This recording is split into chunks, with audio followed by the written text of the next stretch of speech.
салом бинандагони азиз, дар барномаи ахбори озодӣ хабарҳои тоҷикистону ҷаҳонро тақдими шумо мекунем. Имрӯз 12 апрел аст ва ин мавзӯъҳоро дорем.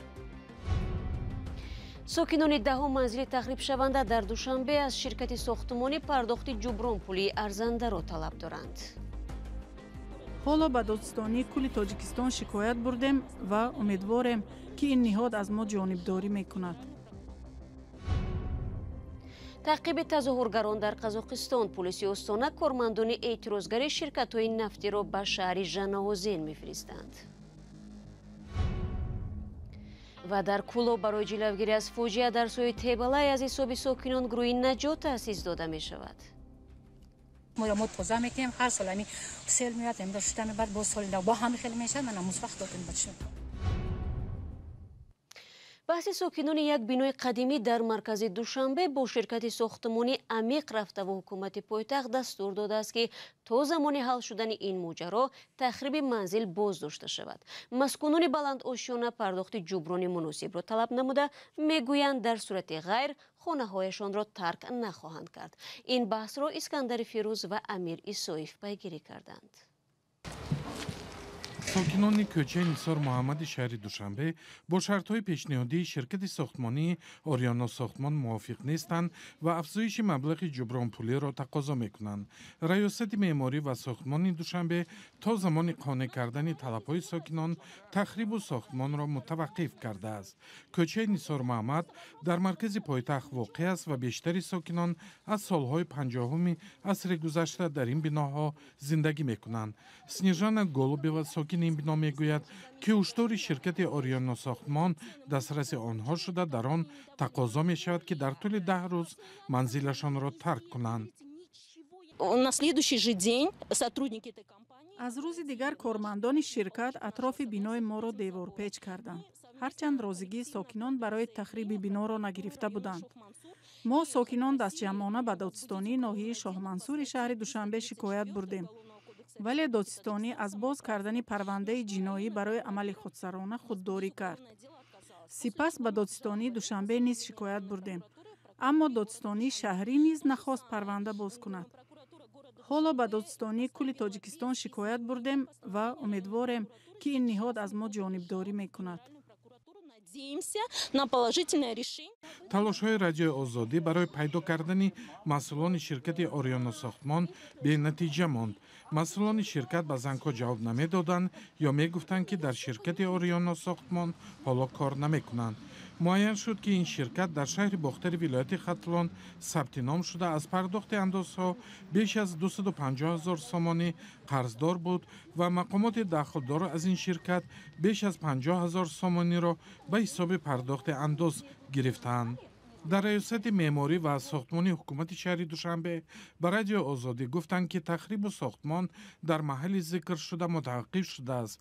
як масъули ин ниҳод ки нахост дар рӯбарои дурбин суҳбат кунад гуфт ки қонунгузорӣ муқаррар кардааст ки то қонеъ нагардондани талаби сокинони манзил тахриби бино манъ аст.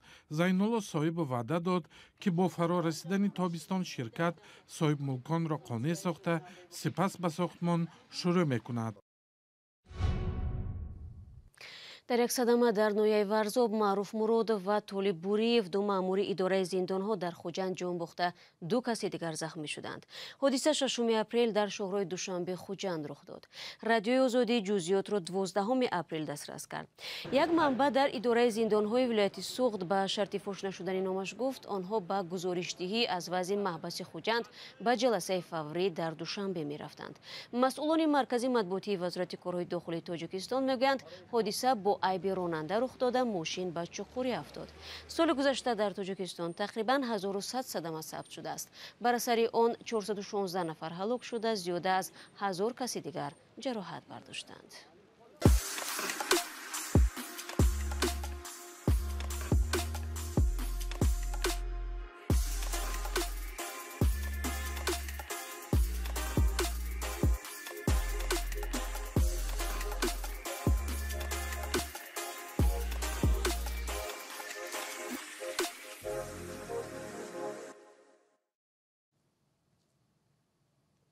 برنامه را ادامه میدیم.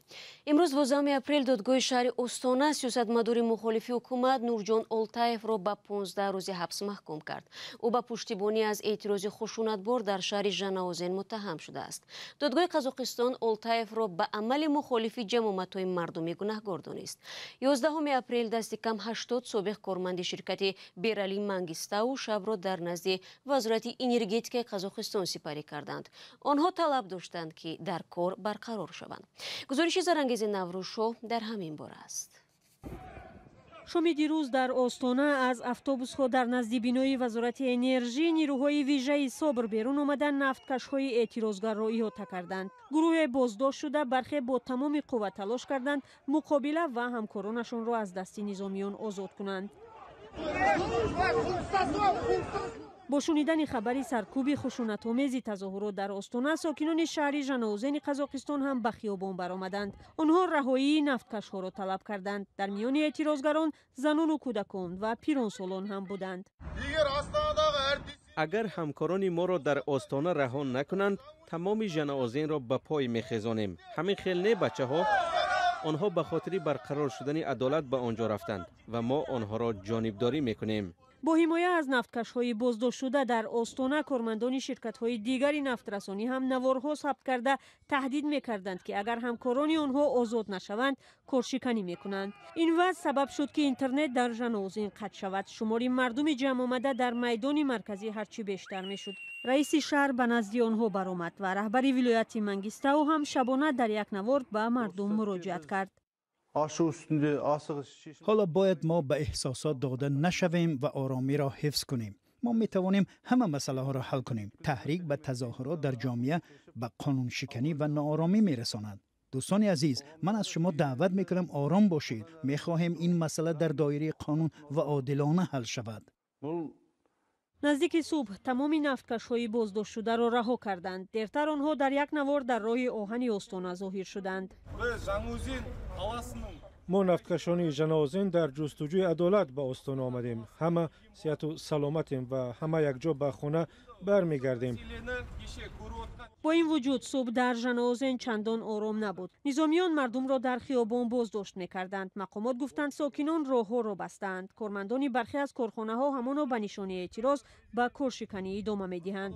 آنها طلب دارند نیروهای ویژه صبر و افرادی که در بازداشت همکاران آنها دست دارند به جوابگری کشیده شوند. همچنین آنها خواستند تمام طلب نفتکش‌ها قبول شود.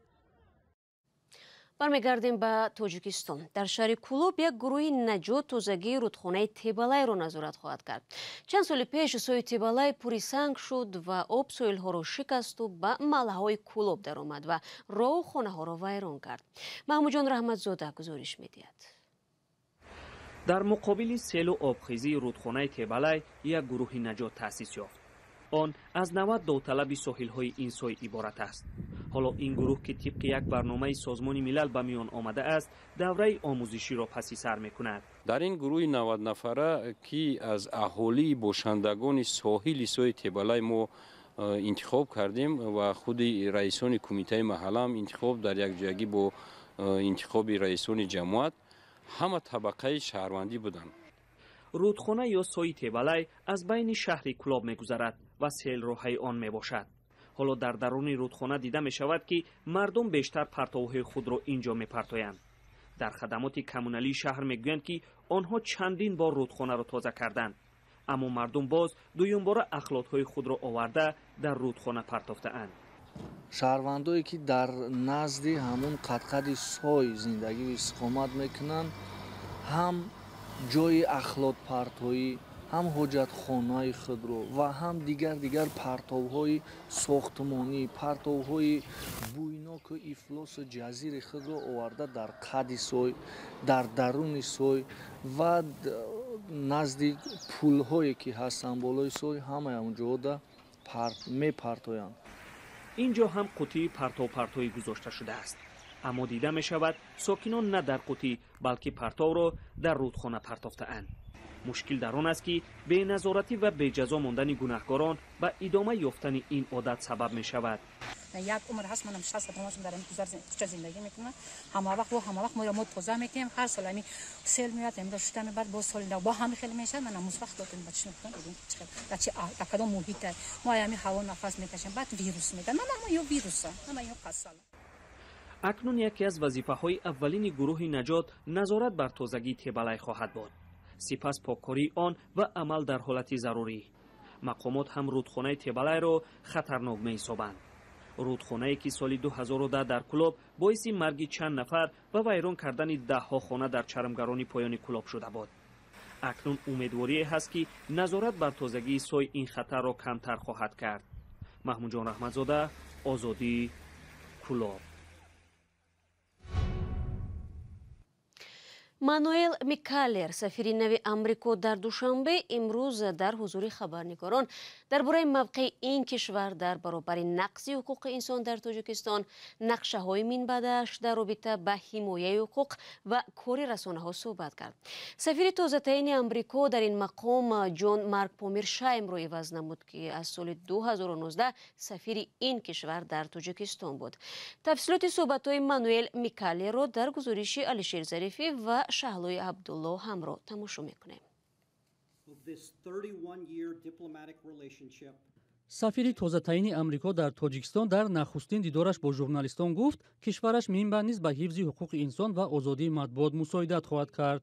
барои ин гуфт мануэл микалер ӯ бо намояндагони ҷомеаи шаҳрвандӣ дар тоҷикистон суҳбату мулоқоти мунтазамро ба роҳ мемонад.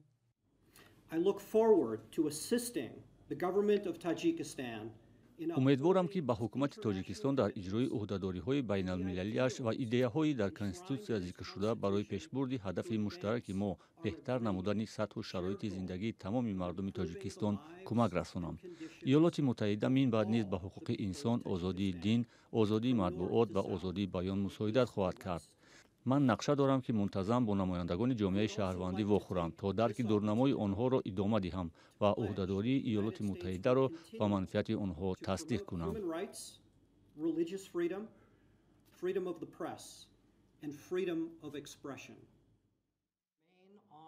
ин изҳороти сафири нави амрико дар ҳоле садо дод ки аз бетаваҷҷӯҳии сафорати амрико ба ҳуқуқи инсон ва тамаркуз рӯи ёриҳо дар бахши иқтисоду амният суҳбат мешавад. Again, we have long-standing and ongoing engagement with civil society. дар масъалаи ҳуқуқи инсон мо бо ҷомеаи шаҳрвандӣ муколамаи дурударозе дорем. бо хабарнигорон, бо созмонҳои ҳомии ҳуқуқ. ман муколама бо ҷомеаи шаҳрвандии тоҷикистонро идома медиҳам. қадами аввал ин аст ки барои ин гуфтугӯҳо ҳарду ҷониб омода бошанд. илова бар ин мисли ҳамтои пешинам ман бо мақомоти тоҷикистон дар як фазои дӯстона гуфтушунӣ доштам.